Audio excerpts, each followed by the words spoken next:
پہلے جیسا اب زمانہ نہیں ہے. ایک ایک دن جو گزر رہا ہے یہ فیصلے کے دن سے ہمیں قریب کر رہا ہے. اور فیصلے کے دن کی جو سب سے بڑی علامت ہے کہ اب فیصلے کا دن قریب ہے وہ ہے فلسطین کے حالات.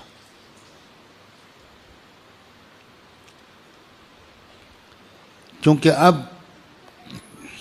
بہت بڑے بڑے واقعات ہوں گے.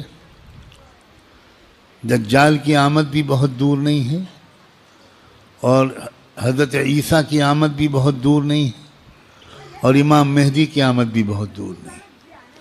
اب مسئلہ یہ ہے کہ اگر اب بھی ہم گناہوں کی زندگی میں لگے تو ہمیں اللہ دجال کے ساتھ کھڑا کر دے گا.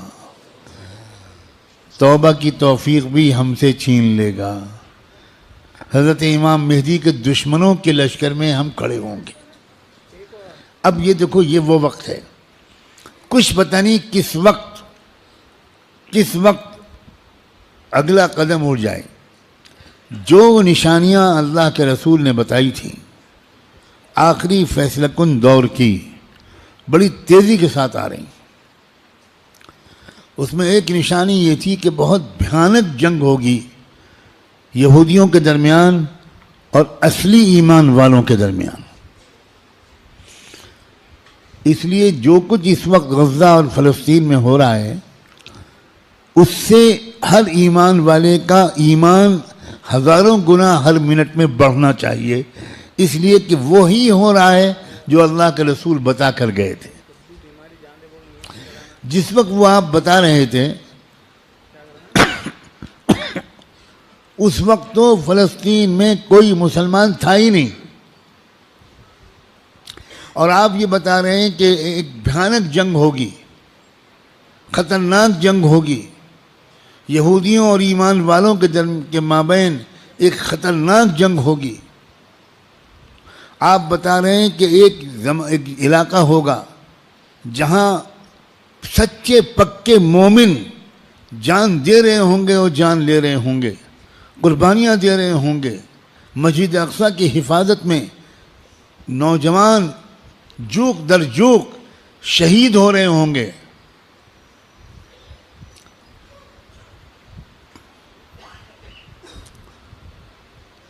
اور اللہ وہاں کے مجاہدوں سے سب سے زیادہ خوش ہوگا.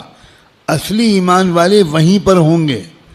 یہاں تک کہ جب صحابہ نے پوچھا کہ یہ لوگ جن کے بارے میں آپ کہہ رہے ہیں سچے پکے مومن یہ کہاں ہوں گے؟ آپ نے فرمایا یہ بیت المقدس اور اس کے چاروں طرف ہوں گے, مسجد اقصیٰ اور اس کے چاروں طرف ہوں گے. بالکل ٹھیک وہی جو کچھ آپ نے فرمایا تھا اس وقت وہاں ہو رہا ہے. ہم لوگ اسی زمانے میں ہیں. آپ اس سے خوش ہوں یا آپ اس سے ناراض ہوں, ہم کو اللہ نے وہی زمانہ عطا فرمایا جس میں ہم اپنی آنکھوں سے اللہ کے رسول کی بات کو سچا پکا ہوتا ہوا دیکھ رہے ہیں. تو اس وقت وہاں جو ہو رہا ہے اس سے ہر لمحے ایمان کو بڑھنا چاہیے ہمارے. یہ ہمارا ایمان کی مضبوطی کی وجہ ہے. لوگ الٹا سمجھ رہے ہیں. یہ جو کچھ وہاں پر ہو رہا ہے اس سے خوف اس کے دل میں آ رہا ہے جو سمجھا ہوا نہیں ہے. ڈر وہ رہا ہے جو سمجھا ہوا نہیں ہے. لیکن جو سمجھا ہوا ہے قرآن و حدیث کو, اللہ کے رسول کی باتوں کو, وہ یہ کہہ رہا ہے کہ یہی تو وہ فرمایا تھا اللہ کے رسول نے, جو ہو رہا ہے وہی ہو رہا ہے جو اللہ کے رسول فرما کر گئے تھے. اس کا مطلب یہ ہے کہ آپ کی نبوت برحق ہے, آپ سچے رسول ہیں. آپ نے اس وقت یہ فرمایا تھا جب اس کے کوئی آثار نہیں تھے. اب آپ نے جو آئندہ کے بارے میں فرمایا تھا کہ جو ہوگا, جب وہ ہو رہا ہے اور پچھلے 6 مہینے سے ہو رہا ہے بلکہ پچھلے 75 سال سے ہو رہا ہے, جو اللہ کے رسول بتا کر گئے تھے, تو اس کے بعد میں جو ہوگا اس مقابلے کا آخری انجام, اس کے بارے میں اللہ کے رسول نے جو کچھ فرمایا وہ بھی یقیناً ہو کر رہے گا. اور وہ کیا ہوگا؟ وہ یہ ہوگا کہ اللہ کے کلمے کا بول بالا وہاں سے پھیلنا شروع ہو کر پورے عالم کی ہر کچی پکے گھر میں اللہ کا کلمہ داخل ہوگا. پوری زمین پر انصاف کا نظام قائم ہوگا. اللہ کا حکم چلے گا، باطل ٹوٹے گا، حق کا غلبہ ہوگا. ایمان والوں کو اللہ تعالیٰ عزت، حکومت، اقتدار، طاقت، غلبہ دیں گے. ان کی قربانیوں کے انعام کے طور پر ضرور دیں گے. اور پھر دجال کا قتل ہوگا، دجال سے چھٹکارا ملے گا. پوری دنیا میں لا يبقى بیت مدر ولا وبر الا وتدخل فيه کلمۃ الاسلام بعز عزیز او بذل ذلیل. اللہ کے رسول کی حدیث کے الفاظ ہیں کہ کوئی کچا پکا گھر یا کوئی خیمہ ایسا نہیں بچے گا جس میں اللہ کا کلمہ داخل نہ ہو جائے، طاقت کے بل پر یا قبول کر کے داخل ہو کر رہے گا. اس لیے لوگوں، یہ بہت چوکنا رہ کر جینے والا زمانہ ہے. اگر اسی طرح غفلت میں رہے جس طرح اب تک جی رہے ہیں تو ہمیں خبر بھی نہیں ہوگی، اور اللہ کی طرف سے فیصلہ ہو چکا ہوگا کہ اس نالائق، فاسق، فاجر، خطاکار، گنہگار مسلمان کو میں دجال کا ساتھی بناؤں گا.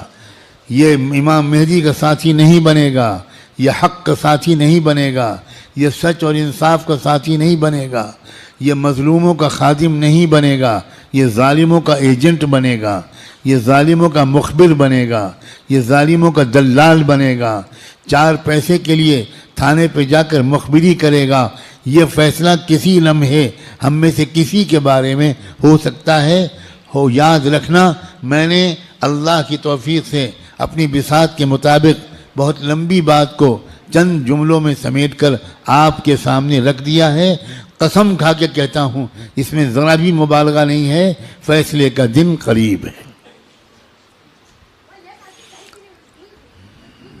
اب اگر گناہوں کی طرف واپس لوٹے، اب اگر پچھلی زندگی کی طرف واپس لوٹے، جن غلطیوں کو چھوڑنے کا فیصلہ کیا ہے، بار بار اللہ تعالیٰ سے عہد کیا ہے، بار بار رو رو کر انفرادی اور اجتماعی طور پر یہ ارادہ کیا ہے کہ اب گناہ کی طرف واپس نہیں جائیں گے. دوستو، اب اگر واپس گئے تو پتہ نہیں پھر دوبارہ توبہ نصیب ہوگی کہ نہیں. کیونکہ یہ جو دن اب آ گیا زمانہ، اس زمانے کو پہچاننا علماء کا فرض ہے. علماء کی ذمہ داری ہے کہ وہ اس دور کو پہچانیں. پچھلے دور کی روایتی باتوں سے کام نہیں چلے گا. اب آپ کو اکابر علماء کے پاس رہنا پڑے گا، کچھ مہینے گزارنے پڑیں گے، تربیت لینی پڑے گی، ان کا اعتماد حاصل کرنا پڑے گا. جب اعتماد ہوگا تب وہ آپ کو خاص خاص باتیں بتائیں گے، تب وہ آپ کو اپنے سینے کا علم منتقل کریں گے، تب آپ کو وہ امانت سونپیں گے، آپ کو ایک ذمہ داری سونپیں گے کہ بھئی کس طرح امت کے عوام اور خواص کو، امت کے مردوں اور عورتوں کو، اور خاص طور پر امت کے نوجوانوں کو کس طرح سنبھالنا ہے. سب سے زیادہ بنیادی بات اس وقت مجھ کو اپنے سے بھی کہنی ہے اور آپ سے بھی، وہ ہے استقامت. اب جمنا ہے، کہو انشاءاللہ. اب تقوی پر جمنا ہے، اب اللہ کی اطاعت پر جمنا ہے، اب گناہوں سے دور رہنا ہے، اور جیسے کوئی غلطی ہو جائے سب کام چھوڑ کے اللہ سے معافی مانگنی.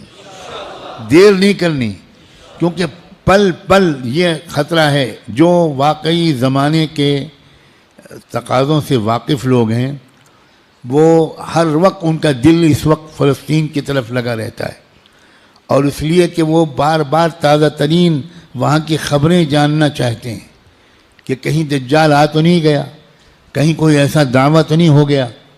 یہ غفلت کے ساتھ زندگی کے دن نہیں ہیں، غفلت کے ساتھ گزارنے والے دن نہیں ہیں، یہ بہت ہوشیاری کے دن ہیں.